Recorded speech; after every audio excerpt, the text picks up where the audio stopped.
3, 2, 1. Egypt is a land that breathes history. Its golden sands have witnessed the rise and fall of empires, and its mighty Nile River has nourished civilizations for thousands of years. When you stand there, you can almost hear the whispers of the past carried on the warm desert wind. It's a place of colossal pyramids, silent sphinxes, and hidden tombs, each holding secrets that have fascinated explorers and dreamers for centuries. This is the stage for our story, a tale of treasure, mystery, and a young king whose name would become famous across the entire world. The air itself seems thick with ancient magic and untold stories, just waiting for someone to listen. Among the countless pharaohs who ruled this majestic land, one name echoes louder than most: Tutankhamun. For over 3,000 years, he was little more than a footnote in history, a boy king who ruled for a short time and was then forgotten, buried beneath the shifting sands of time. His tomb was lost, his legacy erased by those who came after him. But destiny had other plans. The very obscurity that shrouded his reign would become the key to his immortality. While the grand tombs of more powerful pharaohs were plundered by robbers long ago, Tutankhamun's final resting place remained sealed, a perfect time capsule from a bygone era. The search for this lost tomb became an obsession for many. The Valley of the Kings, a royal burial ground carved into the Theban hills, was thought to have given up all its secrets. Archaeologists had dug there for years, finding incredible things, but the tomb of the boy king remained elusive. It was as if the desert itself was guarding him, keeping him safe from the modern world. This mystery only added to the allure. What treasures lay hidden with him? What stories could his tomb tell? The world was holding its breath, waiting for a discovery that would change our understanding of ancient Egypt forever. And so we are drawn into this captivating world, a place where history and legend intertwine. It's a story that begins with the patient tap tap tap of an archaeologist's tool against ancient stone, and ends with a legend that still sends a shiver down the spine. We are about to embark on a journey back in time to uncover the truth behind the golden mask, the forgotten king, and the chilling curse that followed those who dared to disturb his eternal slumber. The desert was ready to reveal its greatest secret, but it would come at a price, sparking a tale that continues to fascinate us to this very day. When Howard Carter finally gazed upon the contents of Tutankhamun's sarcophagus, he found something that took his breath away. It was the death mask, an object of such beauty and power that it has since become the ultimate symbol of ancient Egypt. The mask is crafted from solid gold weighing over 10 kilograms, and it is a masterpiece of ancient artistry. It depicts the young pharaoh with serene, almost godlike features. His eyes, made of quartz and obsidian, seem to stare into eternity, holding the wisdom of ages. It was designed not just as a portrait, but as a divine vessel to guide his soul into the afterlife. Every detail of the mask is rich with symbolism.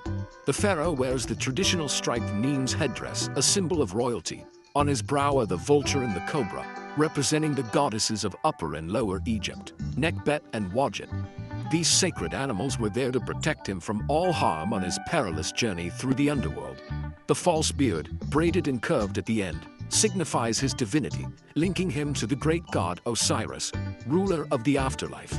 The mask was more than just a beautiful object. It was a magical blueprint for resurrection, ensuring the king would be reborn as a god. The materials themselves were chosen for their magical properties. Gold, the ancient Egyptians believed, was the flesh of the gods, a substance that never decays or tarnishes. It represented eternity and immortality. The deep blue stripes on the headdress are made from lapis lazuli, a precious stone imported from the distant lands of what is now Afghanistan. This stone was associated with the heavens and the cosmic ocean from which all life emerged. By covering the pharaoh's face in these divine materials, the artisans were ensuring his transformation into an eternal being, forever perfect and unchanging. Looking at the mask today, one is struck by its profound humanity. Despite its divine symbolism and priceless materials, the face is that of a young man, almost a boy. There is a gentleness, a quiet calm that transcends the thousands of years that separate us from him. It is both a royal icon and an intimate portrait. This single object captures the entire belief system of a civilization, their hopes for eternal life, their devotion to their gods, and their extraordinary skill as artists. It is the face of a king, the face of a god, and the face of a boy, all captured forever in shining gold. The story of the discovery is as dramatic as the treasures themselves. It begins with a determined English archaeologist named Howard Carter and his wealthy patron, Lord Carnarvon. For 5 long seasons, they had searched the Valley of the Kings with very little to show for their efforts. By 1922, Lord Carnarvon was ready to give up, his patience and his funds running low. But Carter begged for one last season, one final chance to search the one remaining patch of ground near the tomb of Ramesses VI. He had a feeling, a deep conviction that Tutankhamun was still waiting to be found somewhere beneath their feet. On the 4th of November 1922, their luck finally changed. A young water boy working on the dig stumbled upon a stone step hidden beneath the rubble of ancient workers' huts. This was it. Carter and his team worked frantically, clearing away the sand and debris to reveal a full staircase descending into the bedrock. At the bottom was a sealed doorway, stamped with the necropolis seals that had remained unbroken for over 3 millennia. The excitement was unbearable. Carter sent a telegram to Lord Carnarvon in England, urging him to come at once. The world had no idea what was about to be revealed. When Lord Carnarvon arrived weeks later, Carter made a small hole in the top corner of the sealed door. He held up a candle and peered inside. The air that rushed out was warm and smelled of ancient perfumes and oils. For a moment, he was struck silent by what he saw. "Can you see anything?" Lord Carnarvon asked impatiently from behind him. Carter, completely overwhelmed, could only manage the now famous words, "Yes, wonderful things." He saw a chaotic jumble of golden objects, strange animal statues, gilded chariots, and ornate furniture, all glinting in the flickering candlelight. It was a sight no modern human had ever seen. The tomb was small, likely prepared in a hurry, but it was packed to the ceiling with over 5,000 incredible artifacts. There were 4 chambers in total: an antechamber, an annex, a treasury, and the burial chamber itself. It took Carter and his team nearly a decade to carefully catalog and remove every single item. They found everything from the king's childhood toys and board games to his royal robes and golden chariots. And at the heart of it all, inside a series of nested shrines and coffins, lay the mummy of the boy king himself, his face covered by the magnificent golden mask. The world was utterly captivated. The discovery of Tutankhamun's tomb was a global sensation. Newspapers around the world ran breathless headlines, and the public was gripped by Egyptomania. But alongside the excitement, a darker narrative began to take shape. The idea of a pharaoh's curse that would strike down anyone who disturbed the king's rest captured the public imagination. It was a wonderfully spooky story, fueled by novelists and journalists who knew a good tale when they saw one. The legend claimed that an inscription was found in the tomb, warning that death shall come on swift wings to him who disturbs the peace of the king. The first and most famous victim of the supposed curse was the man who funded the expedition, Lord Carnarvon. Just a few months after the tomb was opened, he was bitten on the cheek by a mosquito. The bite became infected, possibly after he accidentally cut it while shaving, and he soon developed blood poisoning and pneumonia. He died in Cairo on April 5, 1923. At the very moment of his death, a strange coincidence occurred. All the lights in Cairo inexplicably went out. Back in England at his country estate, his beloved dog, Susie, let out a howl and died. The story was simply too good to ignore. After Lord Carnarvon's death, the media began connecting every subsequent misfortune associated with the dig to the curse. George J. Gould, a wealthy American visitor, developed a fever shortly after visiting the tomb and died soon after. Prince Ali Kamel Fahmy Bey of Egypt was shot and killed by his wife in London in 1923, just months after he had been photographed at the tomb. Sir Archibald Douglas Reed, the radiologist who x-rayed Tutankhamun's mummy, died from a mysterious illness in 1924. Even Howard Carter's pet canary was reportedly eaten by a cobra, the very symbol of the pharaoh's power, on the day the tomb was opened. These stories, each more dramatic than the last, created a powerful myth. The public eagerly consumed tales of archaeologists dying under mysterious circumstances, their deaths attributed to the vengeful spirit of the young pharaoh. It didn't seem to matter whether the connections were real or imagined. The narrative of an ancient power reaching out from beyond the grave was far more compelling than any simple logical explanation. The curse became as famous as the treasure itself, adding a layer of thrilling danger to the greatest archaeological discovery of all time. and ensuring its place in popular culture forever. While the tales of the pharaoh's curse were, pretty thrilling, scientists and historians eventually started looking for more logical explanations. They pointed out that the famous inscription warning of death on swift wings was never actually found in Tutankhamun's tomb. That was a fabrication probably invented by newspapers just to sell more copies.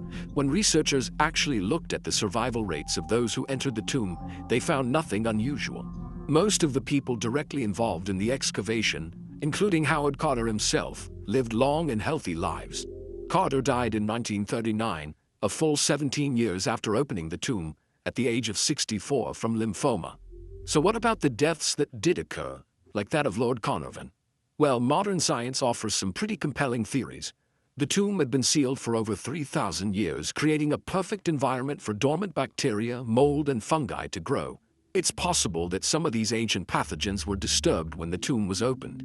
Someone like Lord Carnarvon, who was already in poor health following a serious car accident years earlier, would have been particularly vulnerable to infection. His death from an infected mosquito bite, while tragically timed, was most likely just a case of bad luck rather than supernatural vengeance.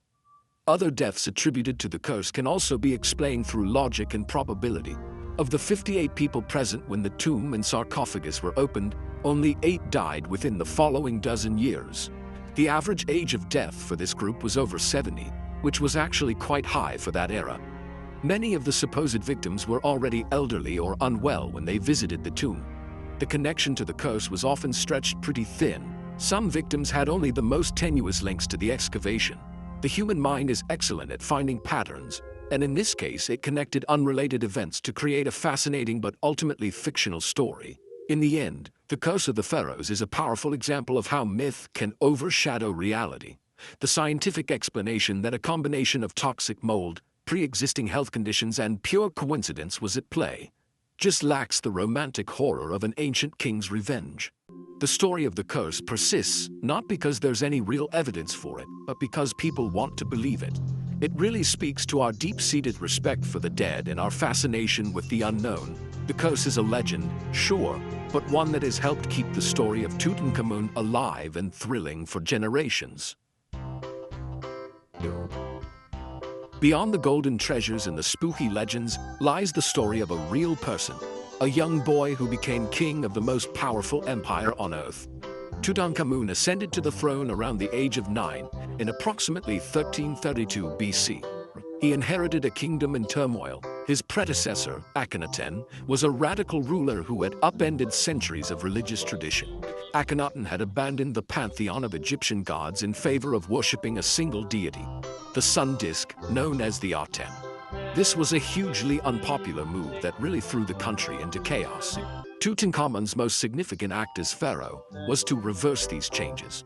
Guided by his powerful advisors, especially the general Horemheb and the elder courtier Ai, the young king restored the old gods and moved the capital back to Thebes.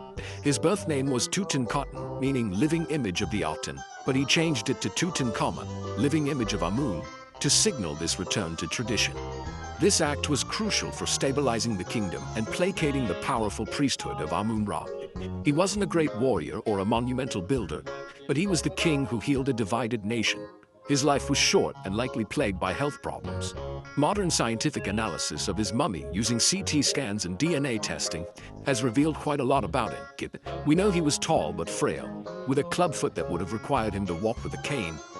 In fact, over 130 walking sticks were found in his tomb.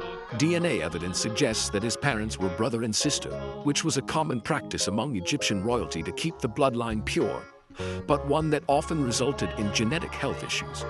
These studies paint a picture of a vulnerable young man pretty different from the powerful image projected by his golden mask. Tutankhamun died suddenly around the age of 19. For many years it was thought he might have been murdered, maybe by a blow to the head. However, recent studies suggest this is unlikely. The hole in his skull was probably made during the mummification process. A more plausible theory is that he died from complications of a broken leg, which became severely infected. It's also possible that his already weakened immune system, combined with a severe case of malaria, traces of which were found in his mummy, proved fatal. His unexpected death explains why his tomb was so small and hastily prepared. It was likely a private tomb adapted for a king who died too soon. More than a century after its discovery, the story of Tutankhamun and his tomb continues to captivate us.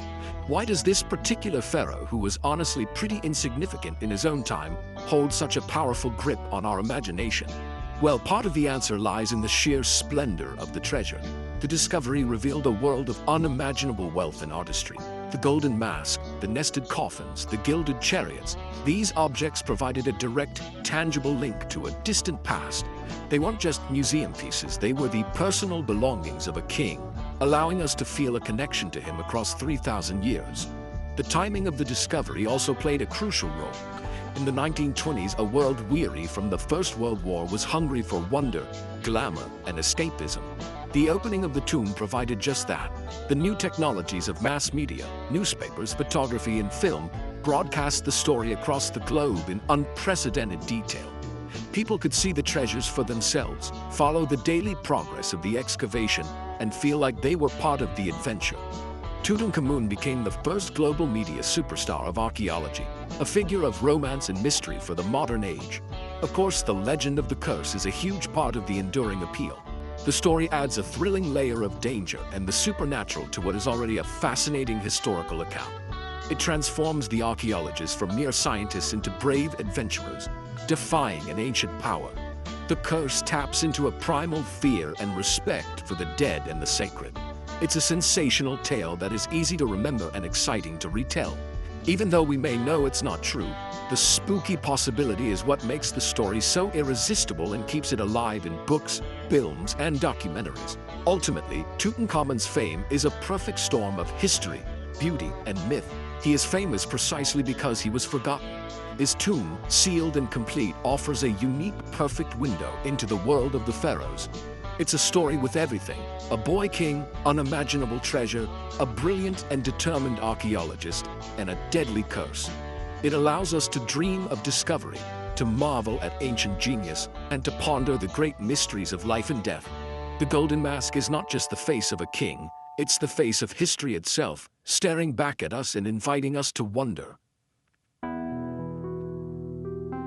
The golden mask of Tutankhamun is more than just a priceless artifact. It's a cultural icon that has really shaped our vision of ancient Egypt. It represents the pinnacle of ancient craftsmanship and the profound depth of a belief system centered on eternal life. When we look into its serene golden eyes, we're not just seeing the face of a pharaoh. We are seeing the hopes and fears of an entire civilization, their quest for immortality made tangible in gold and precious stones. The mask serves as an ambassador from a lost world, speaking a universal language of beauty, power, and mystery that everyone can understand. The legend of the curse, while not based in fact, carries its own important legacy. It teaches us about the power of storytelling and the human need to find meaning and drama in historical events. The curse is a modern myth, born in the age of newspapers and cinema, that reflects our own anxieties about disturbing the past. It serves as a cautionary tale, reminding us to approach history with a sense of respect and awe. In a strange way, the fictional curse has helped protect the factual legacy of Tutankhamun, ensuring that his story is told and retold with a sense of wonder and excitement. The discovery of Tutankhamun's tomb fundamentally changed archaeology. It sparked a worldwide fascination with Egyptology that continues to this day, inspiring new generations of historians and explorers. The meticulous, decade-long process of excavating and preserving the 5,000 artifacts set a new standard for the field. It taught us that the goal of archaeology is not just to find treasure, but to carefully reconstruct the past, piece by piece. The story of Kader and Carnarvon is a testament to the power of perseverance, passion, and the endless human quest for knowledge. In the end, the story of Tutankhamun is a story of resurrection. A forgotten boy king, buried in a modest tomb, was reborn in the 20th century as the most famous pharaoh of all. His treasures have traveled the world, seen by millions, and his face has become one of the most recognizable images on the planet. Whether you are drawn in by the staggering beauty of his mask, the thrilling adventure of its discovery, or the spooky legend of the curse, his story has something for everyone. It reminds us that history is not dead and buried. It is a living, breathing story just waiting for us to listen.